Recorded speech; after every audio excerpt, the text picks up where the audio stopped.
Assalamualaikum warahmatullahi wabarakatuh.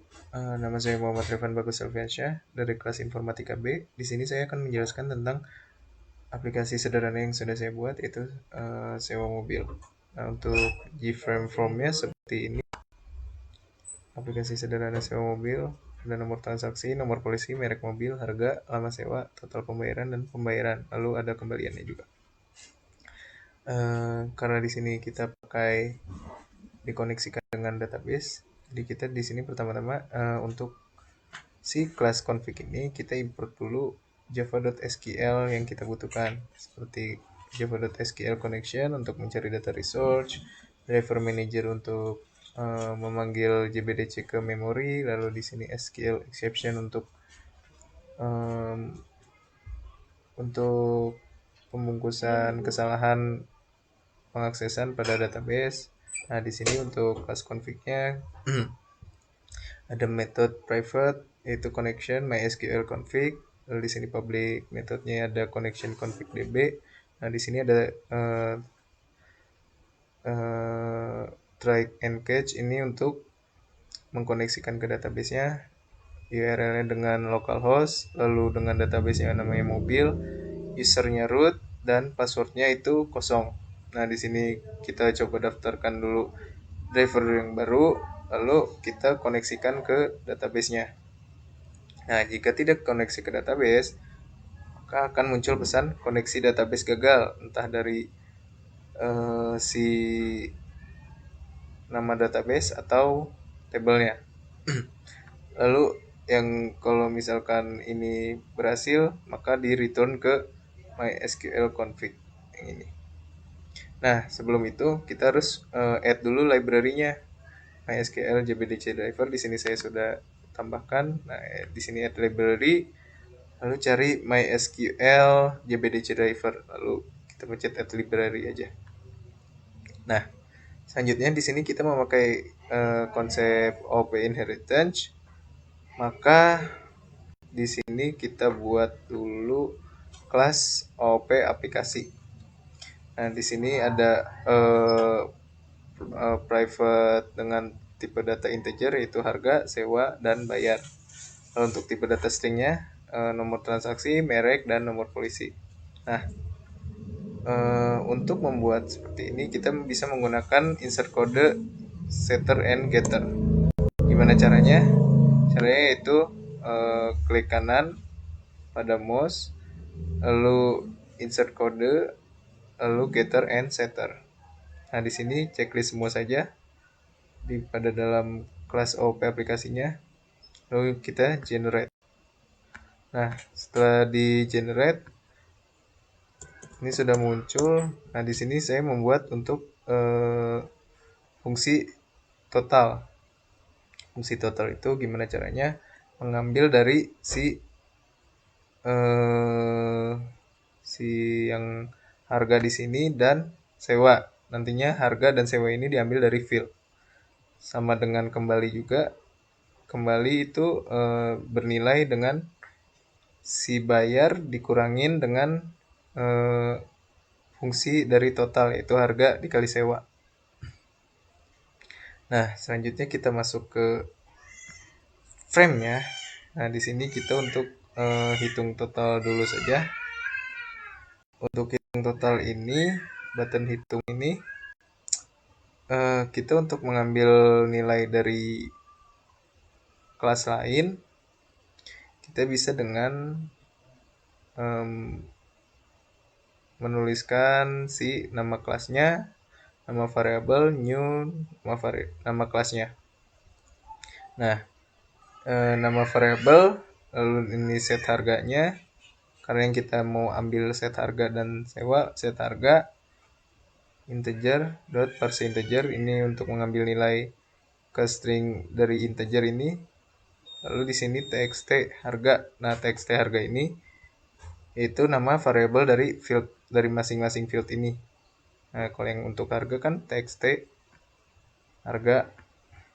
Nah, lalu selanjutnya yang set sewa juga sama, ambil dari si field sewa. Nah, untuk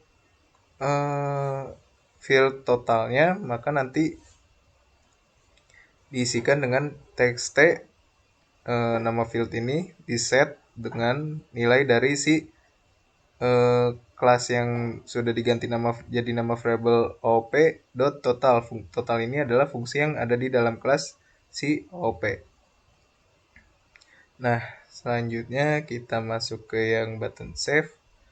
Nah, button save juga sama. Untuk mengambil nilai atau data dari kelas lain, kita bisa menuliskan dengan menulis kelasnya, lalu nama variable, new, nama kelas. Lalu di sini sama kayak yang tadi. Nah, yang ini field text kembali ini akan di set text-nya akan diisi dengan nilai dari si OOP aplikasi yang ini dengan fungsi kembali. Nah, selanjutnya untuk memasukkan ke database-nya, kita memakai try and catch. Di sini query-nya insert into nama tabelnya sewa. Bentar, saya tunjukkan. Nah, nama database-nya mobil. Nah, ininya sewa. Insert into sewa. Nah, isinya itu berurutan dari yang pertama ini ngambil dari field si nomor transaksi, nomor polisi, merek mobil, harga, dan lain sebagainya. Ini berurutan untuk memasukkan ke database-nya agar nanti sama untuk kolomnya dan isinya agar sama seperti ini. Nah, lalu selanjutnya ini memanggil kelas sebelumnya yang ada di config dan fungsinya. Lalu di sini membuat statement untuk menjalankan si query-nya. Nah, di sini si query-nya dieksekusi atau dijalankan. Lalu jika berhasil, maka akan muncul tulisan data tersimpan. Setelah data tersimpan, ketika si user mencet OK, maka si field-field yang ada di sini yang tadi sudah terisi akan otomatis terreset. Nah, jika ada kesalahan, maka dia akan menampilkan kesalahannya apa. Yang ini, the option pane show message dialog. Lalu selanjutnya button cancel ini sama, jadi si masing-masing tag, si masing-masing field akan di set text menjadi kosong. Lalu untuk yang exit, system.exit no. Nah, kita coba aplikasinya. Sebelumnya ini baru ada dua transaksi. Nah, kita coba yang ketiga.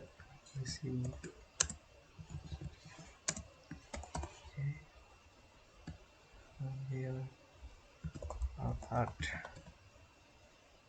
harga 600 misalnya, terus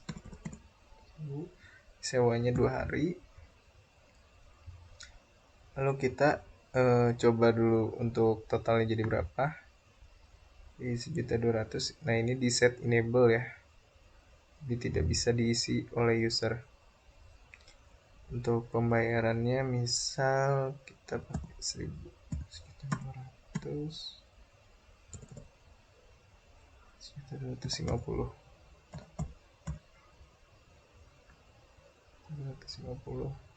Nah, ketika kita pencet save, nah data tersimpan dan kembalian ada di sini 500 dan ini 50.000. Lalu ketika kita pencet OK, si fieldnya kosong dan